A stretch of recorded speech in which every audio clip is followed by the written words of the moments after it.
मेरा नाम प्रयाग है। मेरी जिंदगी शुरू हुई थी एक मामूली से और छोटे से सफर से, जहां मैं बेहद गरीब था। मेरे पिता खेतों में मजदूरी किया करते थे। मैं अपने माता पिता का एक ही बेटा था और मेरी दो दो जवान बहनें थीं जो मुझसे उम्र में छोटी थीं। मेरी छोटी बहन मुझसे 2 साल छोटी थी, जबकि सबसे छोटी वाली बहन बेहद ही खूबसूरत थी। और मेरे पिता से मेरी माँ की शादी एक समझौता था। मेरी माँ किसी और को पसंद करती थी और मेरे पिता भी किसी और को पसंद किया करते थे। उन दोनों की ही पसंद को मारकर उनकी शादी आपस में करवा दी गई, जिसकी वजह से उन दोनों का दिल एक साथ न मिलता था।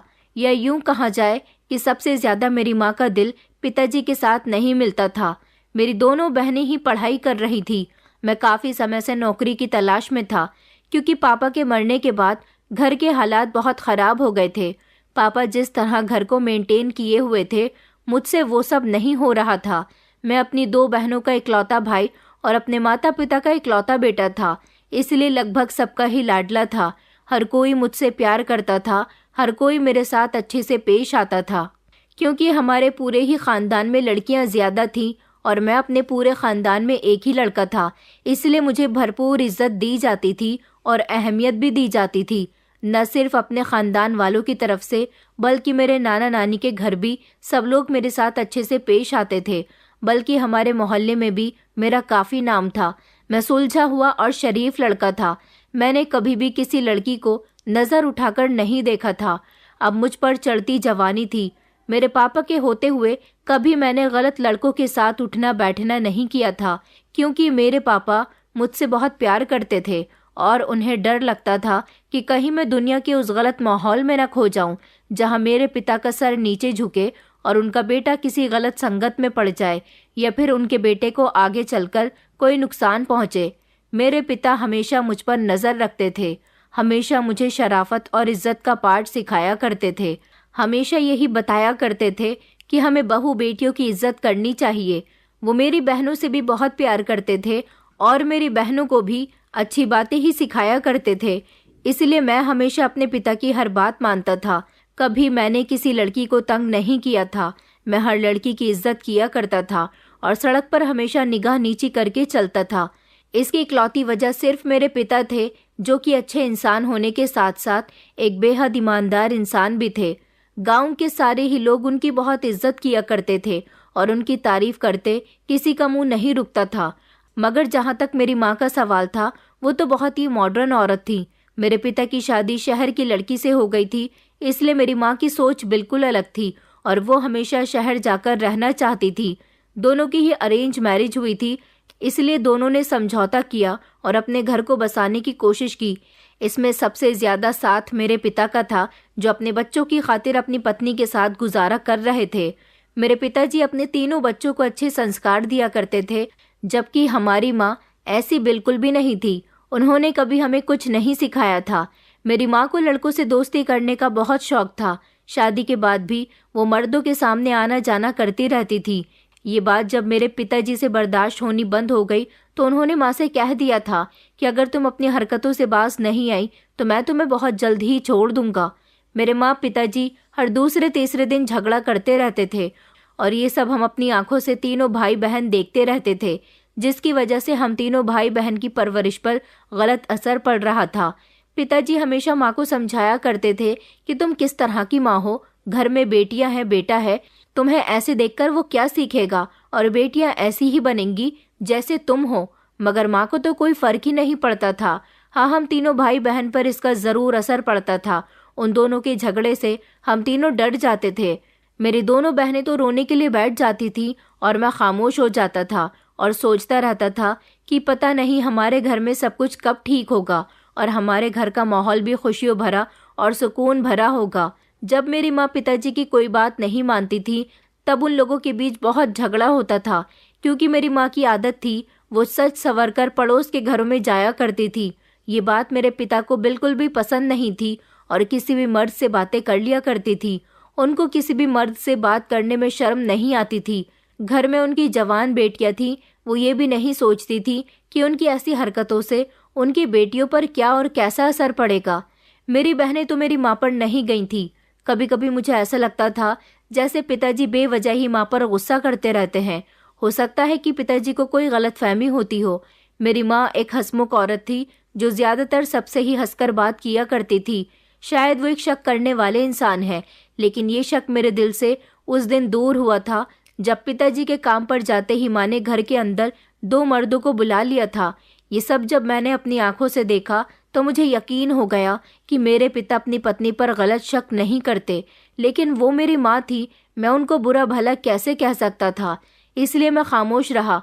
अगर मुझसे कोई कहता कि तुम्हें अपने माता और पिता में से किससे सबसे ज्यादा प्यार है, तो मैं यही कहता कि मुझे सबसे ज्यादा प्यार अपनी माँ से है, क्योंकि माँ सारा दिन घर में रहती थी, मेरा ख्याल रखती थी, मेरे लिए खाना बनाया करती थी, मुझे अपने हाथों से खाना खिलाया करती थी। वो इतना ख्याल मेरी बहनों का भी नहीं रखती थी जितना कि मेरा रखती थी। इसलिए मैं सबसे ज्यादा लाडला अपनी माँ का था और सबसे ज्यादा प्यार भी उनको ही किया करता था। मेरी बहनें भी बहुत अच्छी थी, घर के कामकाज किया करती थी और साथ ही साथ पढ़ाई भी कर रही थी। एक दिन पिताजी हमें इस दुनिया से छोड़कर चले गए। हमें उनकी मौत पर बहुत अफसोस हुआ था। सबसे ज्यादा अफसोस माँ पर था, जिनको पिताजी के मरने के बाद अपनी गलतियों का एहसास हो गया था। उनको यही लगा कि उन्हें अपने पति की बात माननी चाहिए थी, मगर अब दौर कुछ और आ गया था। घर के हालात खराब हो गए तो मेरी बड़ी बहन ने नौकरी करनी शुरू कर दी थी। चाहता तो मैं भी यही था कि मेरी भी नौकरी लग जाए। मेरी बहन मुझसे छोटी थी, मुझे अच्छा नहीं लगा कि वो घर से बाहर निकलकर नौकरी करे, लेकिन मैं क्या करूं, मुझे कहीं नौकरी नहीं मिल रही थी। मेरी सबसे छोटी वाली बहन बेहद ही खूबसूरत थी। अभी उसकी उम्र सिर्फ 15 साल थी, लेकिन उसकी हाइट हेल्थ अच्छी थी, इसलिए वो बड़ी बहन के बराबर ही लगती थी। मेरी एक बहन का नाम आकांक्षा और दूसरी वाली बहन का नाम मीनाक्षी था। आकांक्षा ही स्कूल में टीचिंग करके पैसे लाकर दे रही थी, जिससे हमारे घर का गुजारा हुआ। एक दिन माँ कहने लगी कि बेटा, तुम तो जानते हो कि मैं शुरू से ही तुम्हारे पिताजी से शहर जाने के लिए कहती रही हूँ, क्योंकि मैं शहर की रहने वाली हूँ। यहाँ मेरा गांव में मन नहीं लगता। अब तुम्हारे पिता इस दुनिया में नहीं रहे, यहाँ इस गांव में रखा ही क्या है। तुम लोगों के लिए कोई अच्छी सी नौकरी भी नहीं है। मैंने और तुम्हारे पिता ने तुम्हें पढ़ाया लिखाया, लेकिन यहाँ कुछ काम नहीं आ रहा। मैं चाहती हूँ कि हम सब लोग मिलकर शहर चलते हैं। आकांक्षा भी यहाँ गांव के सरकारी स्कूल में नौकरी करके थोड़े ही पैसे लेकर आती है, लेकिन शहर में बहुत सारी नौकरियां हैं। प्रयाग बेटा, वहाँ तुम्हें भी नौकरी मिल जाएगी और आकांक्षा भी नौकरी करने लगेगी। बल्कि मैं तो ये चाहती हूँ कि मैं खुद भी वहाँ कोई काम धंधा ढूंढ लूंगी। मुझे और मेरी दोनों बहनों को इस बात से कोई एतराज नहीं था। हमने सोचा कि माँ बिल्कुल ठीक कह रही है, इसलिए हम लोग अपना बोरिया बिस्तर बांधकर शहर के लिए रवाना हो गए थे। हमने अपना गांव वाला घर बेच दिया और शहर जाकर किराए पर रहने लगे। मेरी पढ़ाई तो वैसे भी पूरी हो गई थी। माँ मेरी शादी करना चाहती थी, लेकिन अभी हमारे फाइनेंशियल हालात कुछ ठीक नहीं थे। पहले मैंने सोचा था कि मैं अपनी बहनों की शादी करूंगा। छोटी बहन की भले ही ना कर सकूं, उसकी शादी में अभी काफी समय है, लेकिन आकांक्षा की शादी पहले कर दूंगा, उसके बाद ही अपनी शादी करूंगा। मगर मुझे ये नहीं पता था कि शहर जाने के बाद मेरे रंग ढंग सोच विचार सब कुछ बदल जाएंगे। मैं गांव में था तो एक सादगी भरी जिंदगी गुजार रहा था, लेकिन जैसे ही शहर पहुंच गया तो वहां मैं खुद पर कंट्रोल नहीं कर सका।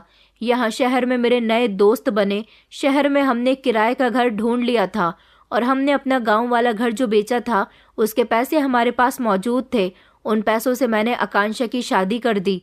यहाँ शहर में ज्यादा समय तक मेरी बहन नौकरी तो न कर सकी, लेकिन इतना हो गया था कि उसके लिए एक अच्छा लड़का मिल गया था। मेरी बहन अपने ससुराल में बस गई थी और हम लोग यहाँ शहर में अच्छी तरह से एडजस्ट हो गए थे। मुझे भी शहर का माहौल अच्छा लगा था। अब पता चला कि माँ क्यों हमेशा पिताजी से शहर आने के लिए लड़ती रहती थी।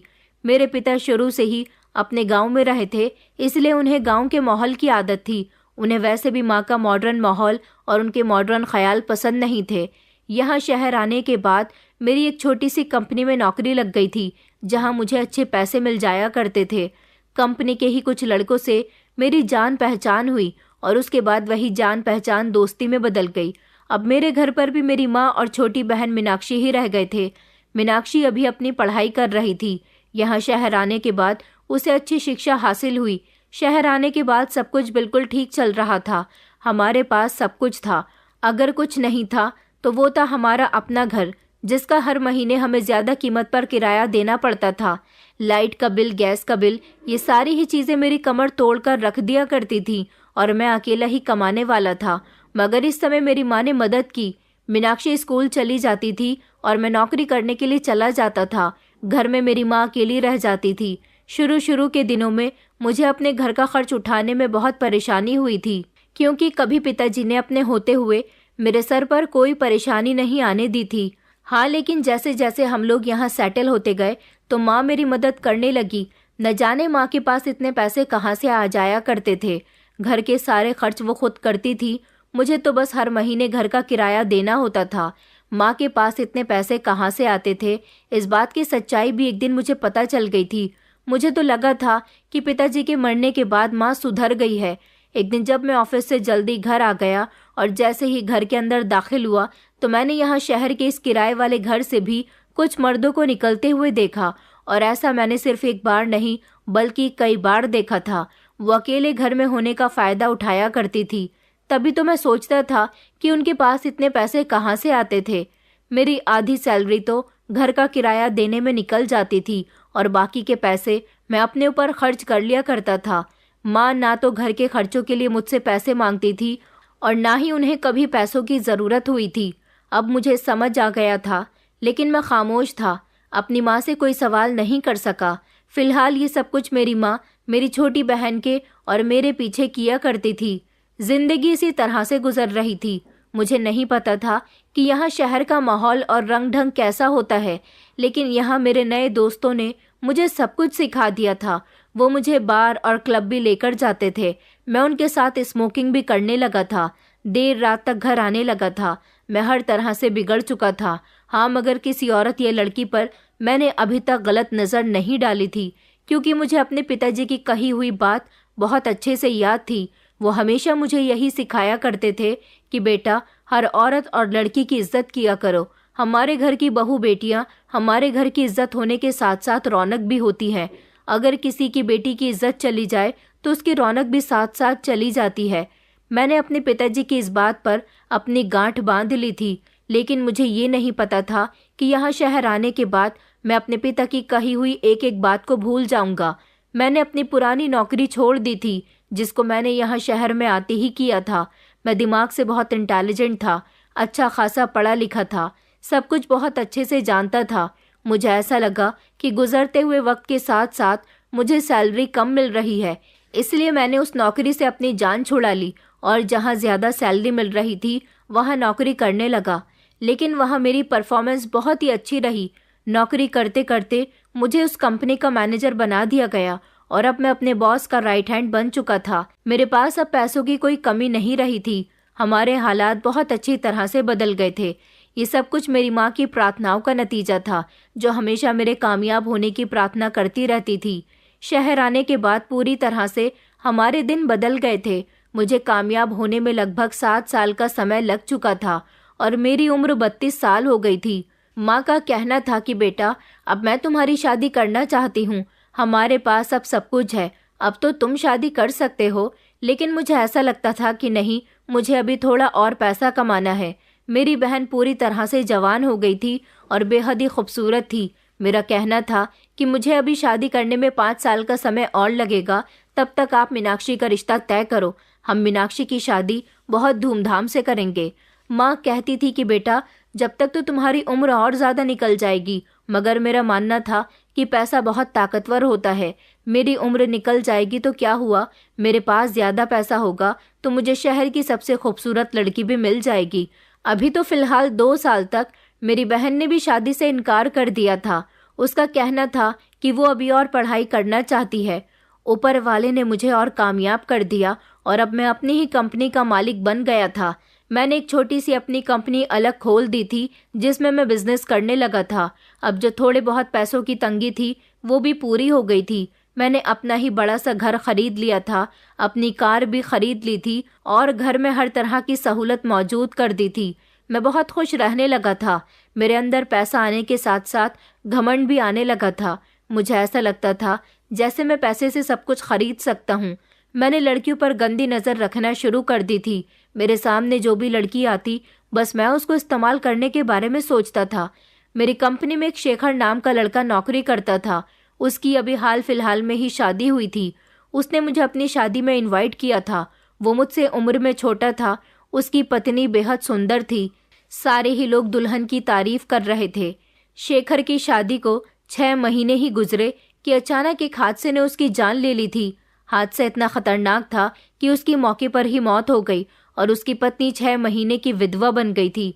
पता चला कि उसकी पत्नी मां बनने वाली है, इसलिए अभी तक वो उसके ही घर में रह रही है।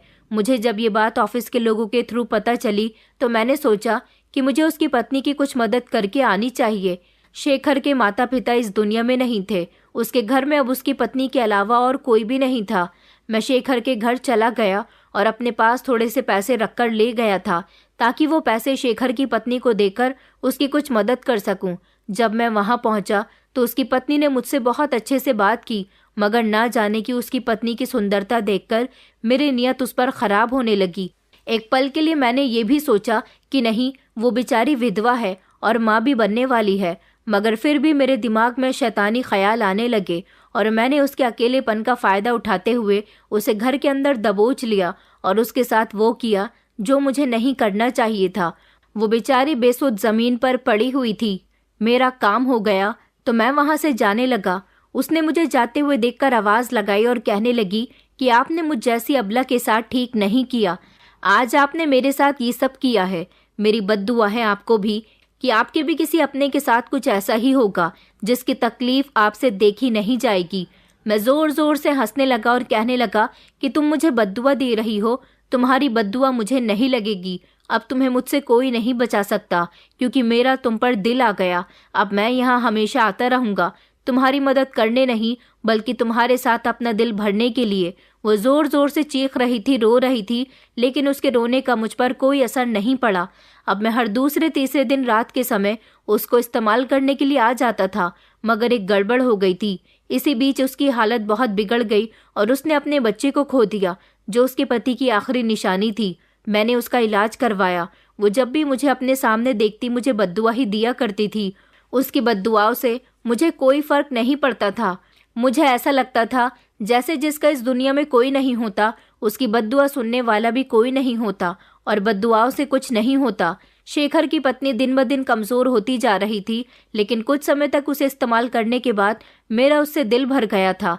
फिर मैंने कभी उससे मिलने की कोशिश नहीं की। वो इस शहर में अकेली थी, यहाँ उसका कोई भी नहीं था, पर मैंने उसे अच्छी तरह से डरा धमका दिया था कि अगर तुमने मेरे बारे में किसी को भी कुछ बताया तो अच्छा नहीं होगा। तुम मुझ पर बाद में इल्जाम लगाओगी, पहले मैं तुम्हें इतना बदनाम कर दूंगा कि तुम किसी को अपना मुंह दिखाने लायक नहीं रहोगी। तभी तो वो काफी समय तक खामोश रही। भले ही उसकी जबान से कुछ न निकलता था, मगर उसके दिल से निकलने वाली बद्दुआ मेरे लिए इकट्ठी हो रही थी। इस तरह अब मैं कहीं न कहीं मुंह मार लिया करता था और अपनी इच्छा किसी भी लड़की से पूरी कर लिया करता था। कोठे पर जाकर या फिर किसी लड़की पर मेरा दिल आ जाता, वो खामोशी से राजी होकर मेरी बात मान लेती तो ठीक, वरना जबरदस्ती करने में मैं देर नहीं लगाता था। मैं सारी सारी रात घर नहीं आता था। मैं अपनी माँ का इकलौता सहारा था और अपनी बहन का भी। एक दिन मेरी माँ ने मुझसे सवाल किया कि बेटा, तुम सारी सारी रात घर से बाहर क्यों रहते हो? तुम जानते हो कि यहाँ तुम्हारी माँ और बहन घर में अकेली होती हैं। दिन तो हम लोग जैसे तैसे गुजार लेते हैं, लेकिन रात को मुझे तुम्हारी फिक्र लगी रहती है। जिनके घर में मर्द नहीं होते, लोग उन लोगों के घर पर बहुत जल्दी नजर रखने लगते हैं। आखिर तुम कहाँ जाते हो? मैंने उस दिन पहली बार अपनी माँ से बदतमीजी की थी और कहा कि मैं कहीं भी जाऊं, आपको मुझ पर नजर रखने की जरूरत नहीं है और आप ये कब से अच्छी और समझदारी की बातें करने लगी हो? आपको मेरे बिना डर लगता है? ये बात कहकर मैंने जोर जोर से हंसना शुरू कर दिया। मेरी माँ मुझे गौर से देख रही थी क्योंकि वो भी नहीं समझ पा रही थी कि आखिर उनके बेटे को क्या हो गया। उन्होंने अपनी आंखों में आंसू भरकर कहा कि बेटा, तुम मुझ पर हंस रहे हो। मैंने कहा नहीं, मैं आप पर नहीं हंस रहा, बल्कि उस औरत पर हंस रहा हूँ जो अपने पति के होते हुए भी दूसरे मर्दों के साथ ताल्लुक बढ़ाती थी। इतना ही नहीं, पति के मरने के बाद बेटा और बेटी के घर से निकलते ही मर्दों को घर में बुलाया करती थी। आज वो औरत बात कर रही है कि उसे अपने घर पर मर्दों की नज़र से डर लग रहा है। मेरी माँ कहने लगी कि बेटा, मैंने अपने भगवान से अपने पापों की माफ़ी मांग ली है। मैं बहुत शर्मिंदा हूँ, लेकिन तुम्हारे पिता के मरने के बाद मैंने ये सब मजबूरी के तहत किया। मैंने कहा आखिर आपकी ऐसी कौन सी मजबूरी थी? मैं नौकरी कर रहा था ना, क्या इतने पैसों में आपका गुजारा नहीं हो रहा था? माँ कहने लगी कि हाँ, तुम्हारे दिए गए पैसों में गुजारा नहीं हो रहा था। तुम इकलौते कमाई करने वाले थे और घर के खर्चे 10 तरह के थे। तुम्हारी शादीशुदा बहन भी यहाँ आती है, उसका भी लेन देन है और भी 100 खर्चे हैं। अब मैं बार बार तो तुम्हारे आगे पैसों के लिए हाथ नहीं फैला सकती थी। जब मुझे दिख रहा था कि मेरे बेटे की कमाई अभी ज्यादा नहीं है, तो मैंने सोचा कि मैं अपनी जिंदगी में अपने पति के जीते जी बहुत सारे पाप किए हैं, लेकिन अगर अपने पति के मरने के बाद मैं अपने बेटे का बोझ हल्का करने के लिए ये पाप 1-2 बार और कर लूंगी तो कोई गलत बात नहीं है। माँ की बात सुनकर मुझे बहुत गुस्सा आया था। मैंने उनसे तो कुछ नहीं कहा, मगर मैं वहां से उठकर चला गया था, क्योंकि जब से मेरी माँ पर शराफत का भूत छाया था, वो मुझ पर हमेशा रोक टोक करती रहती थी और उनकी रोक टोक अब मुझे बहुत बुरी लगती थी। मेरी बहन भी अगर मेरे सामने आ जाती तो मैं उसे भी डांट दिया करता था। मेरे अंदर कूट कूट कर घमंड भर गया था। मैं अपने आगे किसी को कुछ नहीं समझता था। मेरे बदलते हुए तेवर देखकर माँ को मेरी बहन की बहुत फिक्र होने लगी थी। अब वो जल्द से जल्द उसके लिए रिश्ता तलाश कर रही थी और सुना था कि उनको उसके लिए एक अच्छा सा रिश्ता मिल भी गया था। उन्होंने कई बार मुझे इस बारे में बताने की कोशिश की थी, लेकिन मैंने उनकी कोई बात नहीं सुनी। शेखर की पत्नी के बजाय मैंने और भी बाकी सारी कमजोर और लाचार लड़कियों की इज्जत के साथ इसी तरह से खेला था और अब मैं इस खेल में अच्छी तरह से माहिर हो गया था। मुझे जिस लड़की का भी डर होता कि ये मुझे बदनाम करने की कोशिश करेगी, मैं उसका मुंह बंद कर दिया करता था, पैसे देकर या फिर उसे डरा धमकाकर, जिसकी वजह से किसी भी लड़की की मेरे खिलाफ आवाज उठाने की हिम्मत ही नहीं होती थी। कुछ दिन और इसी तरह से गुजर गए थे। मेरी माँ के सामने धीरे धीरे मेरी हरकतें खुलने लगी थी। माँ कहती थी कि बेटा, मैं समझ गई हूँ, तुम्हें अपने पैसे का घमंड हो गया। मुझे तो लगता है कि तुम गलत कामों में पड़ गए हो, क्योंकि तुम्हारे 1-2 दोस्त के थ्रू मुझे पता चला कि तुम अब पहले से काफी बदल गए हो। देखो बेटा, ध्यान रखो कि तुम्हारे घर में जवान बहन है। तुम्हारे पिता हमेशा तुम्हें यही समझाया करते थे कि किसी भी औरत पर गलत नजर मत डालना। घर में तुम्हारी बहन भी मौजूद है। अगर कभी किसी ने उस पर गलत नजर डाली तो तुम्हें कैसा महसूस होगा? मैं हमेशा अपनी माँ को ये कहकर चुप करा दिया करता था कि ऐसी बातें आप पर शोभा नहीं देती। कभी आपने अपने पति की इज्जत का ख्याल नहीं किया तो फिर आप मुझे ये सीख मत दिया करो। मुझे नहीं पता था कि मेरे किए का आगे चलकर क्या नतीजा निकलने वाला है। मैं तो हमेशा वही करता था जो मेरा मन करने लगा था। शादी करके मैं अपने आप को कैद करना नहीं चाहता था। सुना था कि जब लड़कों की शादी हो जाती है तो वो जितना अपनी जिंदगी को अपनी मर्जी के मुताबिक जीना चाहें, लेकिन शादी के बाद जिंदगी में बदलाव आ ही जाते हैं। पत्नी रोक टोक करने लग जाती है और बच्चे भी हो जाते हैं। मगर मैं ऐसा कुछ नहीं चाहता था। मैं चाहता था कि अभी मैं अपनी जिंदगी को और ज्यादा एंजॉय करूं। जो मेरा मन करता वो सब कुछ करूं। मेरे रास्ते में कोई रुकावट नहीं आनी चाहिए। अगर कोई लड़की मुझे बद्दुआ देती तो मैं बाद में बैठकर सोचा करता था कि मैंने गलत किया, मगर फिर ये सोचता था कि मैंने कुछ भी गलत नहीं किया। अमीर लोग कभी कुछ गलत नहीं करते, ये सारे तो उनके शौक होते हैं, बल्कि गलती तो हमेशा गरीबों से होती है। एक दिन मेरे दोस्त की बर्थडे पार्टी थी। उसने अपने घर में ही बर्थडे पार्टी रखी थी और वहां पर उसने कुछ लड़कियों को भी बुलाया था। वहां से मौज मस्ती करने के बाद मैं अपने घर के लिए रवाना हुआ। रात काफी हो चुकी थी। सिग्नल पर गाड़ी रुकी तो मैंने फौरन ही अपनी जेब से लाइटर निकालकर सिगरेट जला लिया था।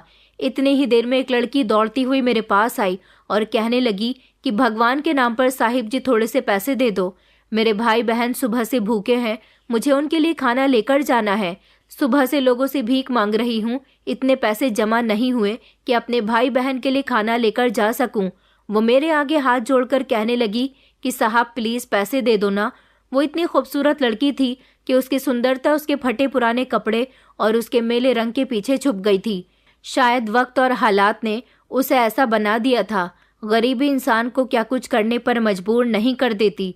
शायद गरीबी के कारण और अपने परिवार का पेट भरने के लिए ये सड़क पर भीख मांगने के लिए उतर आई है। वो इतनी सुंदर थी कि मेरा चेहरा उसके चेहरे पर अटक कर रह गया था। वो कम उम्र की खूबसूरत लड़की थी।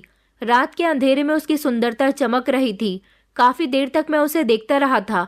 उसको देखते ही मेरी उस पर नियत खराब होने लगी थी। बस मुझे तो जैसे तैसे अपने मकसद को उससे पूरा करना था।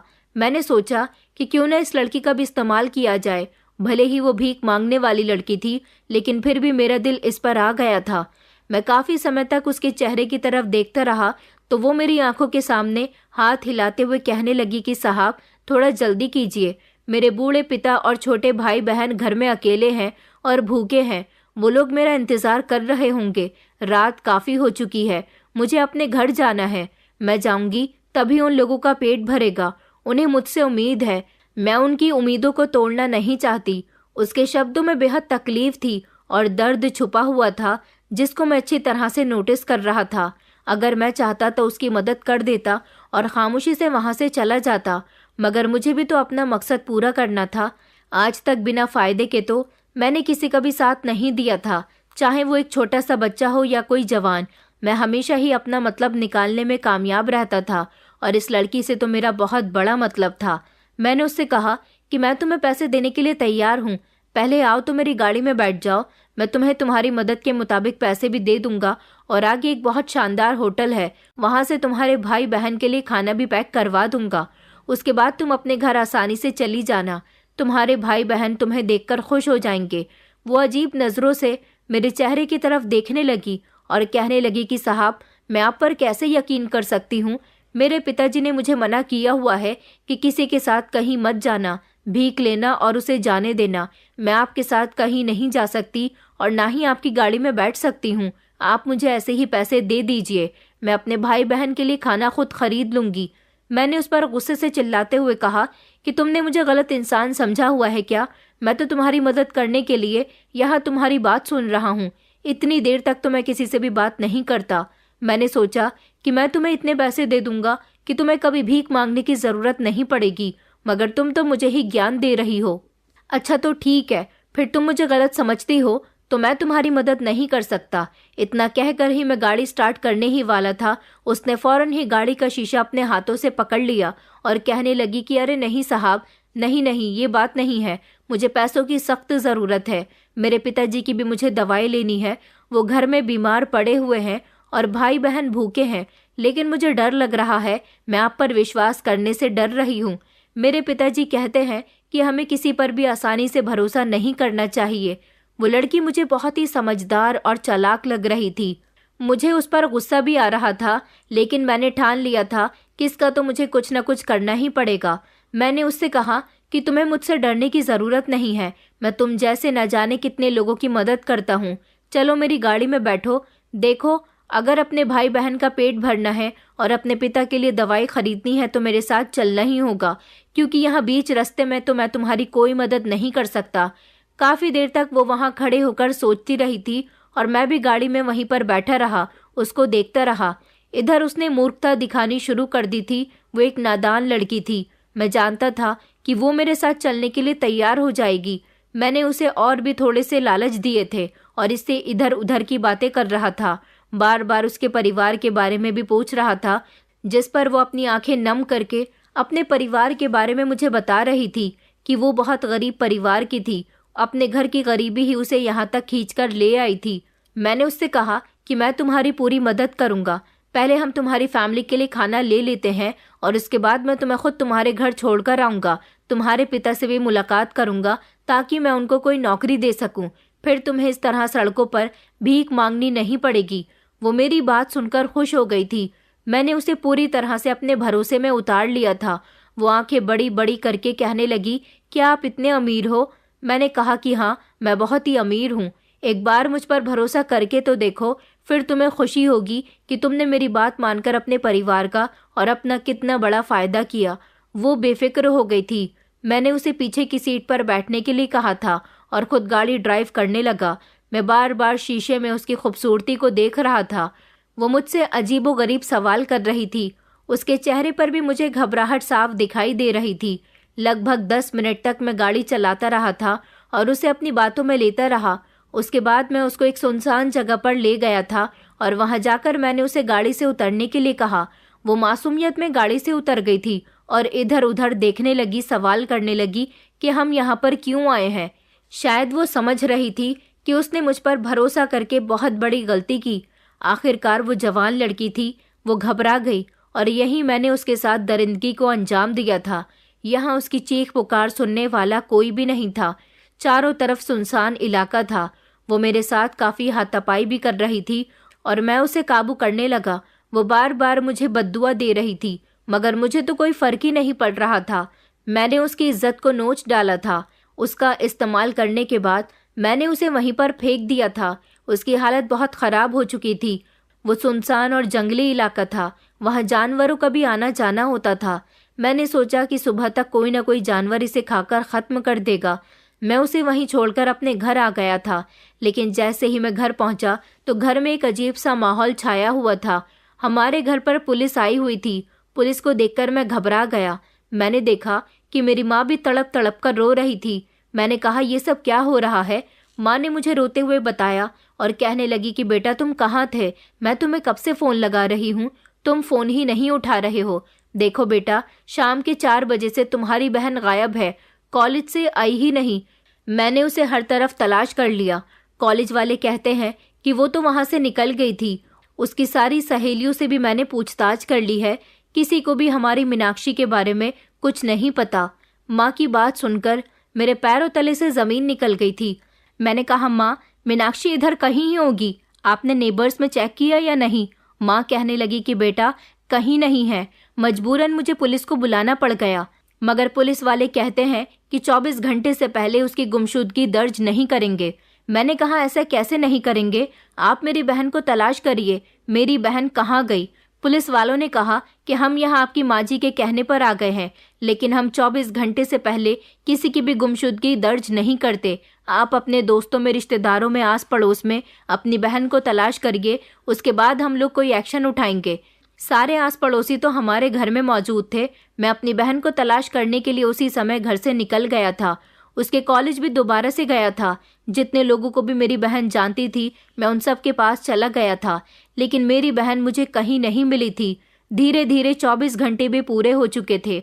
पुलिस ने भी मेरी बहन को तलाश करना शुरू कर दिया था, लेकिन मीनाक्षी का कुछ पता नहीं चल पा रहा था। मेरी माँ का रो रो कर बुरा हाल हो चुका था। परेशान तो मैं भी हो गया था कि आखिर मीनाक्षी कहाँ चली गई। मेरे दोस्तों को जब ये बात पता चली तो उन्होंने मुझसे कहा कि तुम्हारी बहन थी भी तो इतनी खूबसूरत कि कोई भी उसे देखकर उस पर फिदा हो सकता था। क्या पता किसी ने उसके साथ मौका मार लिया हो। मेरे दोस्तों ने ये बात हंसकर और मजाक में कही थी, लेकिन आज पहली बार मेरी छुपी हुई गैरत बाहर को आ गई थी। उनकी बात पर मुझे गुस्सा आया और मैंने अपने दोस्तों के साथ हाथापाई करनी शुरू कर दी। कहा कि तुम लोगों की हिम्मत कैसे हुई मेरी बहन के बारे में ऐसी बातें करने की। मेरे दोस्त कहने लगे कि हम ये बात एक बार नहीं बल्कि कई बार करेंगे, क्योंकि तुम भी तो अभी तक न जाने कितनी लड़कियों की इज्जत के साथ खेल चुके हो। अगर हमने तुम्हारी बहन के बारे में एक छोटी सी बात कह भी दी तो तुम इतना भड़क रहे हो। जिन लड़कियों की तुम इज्जत के साथ अब तक खेलते आए हो, वो भी तो किसी की बहन या किसी की बेटियां हैं। ये बात सुनकर न जाने क्यों मुझे एक जोरदार झटका लगा था। क्या मेरे दोस्त बिल्कुल ठीक कह रहे थे? मगर नहीं, मेरी बहन बिल्कुल सही सलामत है। मेरी बहन ज़रूर कहीं चली गई है, वो मिल जाएगी, मैं इसी उम्मीद में था। इधर घर में मेरी माँ ने रोना पीटना डाला हुआ था कि मेरी बेटी को जल्द से जल्द वापस लेकर आओ। मेरी शादीशुदा बहन और उसका पति भी हमारे घर पर आ गए थे। वो लोग भी हर तरह से मीनाक्षी को तलाश करने की कोशिश कर रहे थे। 3 दिन गुजर गए थे, मगर मीनाक्षी का कोई अता पता नहीं चला। उधर अखबारों में और सोशल मीडिया पर ये खबर हमारे शहर की चर्चा में थी कि जंगलों वाले रास्ते पर एक लड़की की बुरी हालत में लाश मिली है। जब ये बात मुझे पता चली तो मैं घबरा गया था और समझ गया था कि ये उसी लड़की की लाश है जिसको उस रात में सड़क पर ये सोचकर फेंक आया था कि कोई भी जंगली जानवर उसे खा जाएगा और इसी तरह उसकी लाश ठिकाने से लग जाएगी। मगर मुझे नहीं पता था कि उसकी लाश पुलिस के हाथ लग जाएगी। पुलिस ने उस लाश को हिरासत में लिया था और लाश को फॉरेंसिक के लिए भेज दिया गया था। पुलिस को ये पता चल गया था कि उस लड़की के साथ किसी ने दरिंदगी की है, तभी उसकी जान चली गई। पुलिस ने उसके परिवार का भी पता लगा लिया था, मगर मैं खामोश था और डर रहा था कि कहीं पुलिस मुझ तक न पहुंच जाए। अभी तक पुलिस को मेरे बारे में कुछ पता नहीं चला था। दूसरी तरफ मैं अपनी बहन की वजह से बहुत परेशान था। सारी परेशानियों ने एक साथ मुझे घेर लिया था। मेरा दिन रात का सुकून खत्म हो चुका था। मीनाक्षी कहाँ चली गई थी, मेरी कुछ समझ नहीं आ रहा था।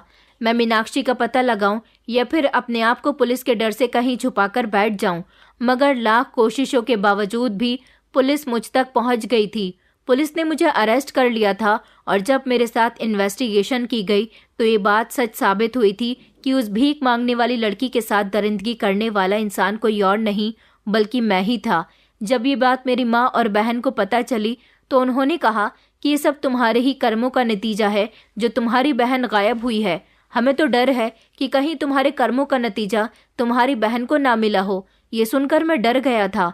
मेरी बहन मासूम थी, भले ही वो जवान थी मगर वो बहुत सीधी सादी और भोली भाली लड़की थी। पुलिस के पास सबूत थे और सबूतों के तहत मैं इस बात को झुठला नहीं सकता था कि मैंने उस लड़की के साथ गलत नहीं किया। जिस सिग्नल पर मैं अपनी गाड़ी रोककर खड़ा हुआ था वहां की सीसीटीवी फुटेज से मेरी गाड़ी का नंबर निकाल लिया गया था, क्योंकि वहां मेरी गाड़ी के पास ही खड़े होकर वो लड़की काफी देर तक मेरे साथ बातचीत करती रही थी और फिर वहां से मेरे साथ गाड़ी में बैठकर चली गई थी। उसके पिता ने पुलिस को बता दिया था कि उनकी बेटी किस एरिया में भीख मांगा करती थी, इसलिए पुलिस ने उसी एरिया के सीसीटीवी फुटेज खंगाले थे जहां से उनको आरोपी का पता चल गया था। पुलिस को शक था कि मैंने अपनी बहन को भी गायब करवाया है, लेकिन कोई भला अपनी बहन को गायब कैसे करवा सकता है। मुझे जेल लाया गया था। मेरी बहुत पिटाई हुई थी। यहाँ पैसा, जान पहचान कुछ भी काम नहीं आया था और अब मुझे एहसास हो रहा था कि बद्दुआओं का असर कितना खतरनाक होता है, क्योंकि मुझे उन सभी की बद्दुआएं लगी थी जिनके साथ मैंने गलत किया था। मुझे सजा हो गई थी और मैं जेल की सलाखों के पीछे पहुंच चुका था। पुलिस ने मेरी बहन के बारे में भी पता निकाल लिया था। मेरी बहन की लाश उसके ही कॉलेज के एक लड़के के फ्लैट से मिली थी। दरअसल मेरी बहन के साथ भी वही सब कुछ हुआ था जो मैं दूसरी लड़कियों के साथ किया करता था। मेरी बहन को भी उसके ही कॉलेज के कुछ लड़कों ने फंसा लिया था और वो लोग उसे अपने फ्लैट में ले गए थे। वहां ले जाने के बाद उन्होंने उसके साथ दरिंदगी की और दरिंदगी के दौरान ही मेरी बहन अपनी जिंदगी की बाजी हार गई, तो उन्होंने उसे अपने फ्लैट में बंद करके काफी दिन तक रखा और फिर वो वहां से फरार हो गए। उस बंद फ्लैट से जब मेरी बहन की लाश मिली तो उसके आरोपियों का भी पता चल गया था। अब मुझे पता चला था कि बद्दुआओं का असर कितना खतरनाक होता है। मेरा पूरा परिवार एक झटके में बिखर कर रह गया। मैं जेल आ गया था। मेरी बहन इस दुनिया को छोड़कर चली गई। मेरी माँ ये सदमा बर्दाश्त न कर सकी तो वो भी जिंदा न रही। जब हम गलत रास्ते पर चलने लगते हैं तो हमें ये एहसास नहीं होता कि हम क्या कर रहे हैं और हमारे साथ आगे इसका बदला भी होने वाला है। दोस्तों, उम्मीद करती हूँ आपको हमारी कहानी पसंद आई होगी। कहानी पसंद आई है तो वीडियो को लाइक करें, चैनल पर नए हैं तो चैनल को सब्सक्राइब करें और हाँ, नोटिफिकेशन बेल को ज़रूर दबाएं ताकि अगली अपडेट सबसे पहले आपको मिले।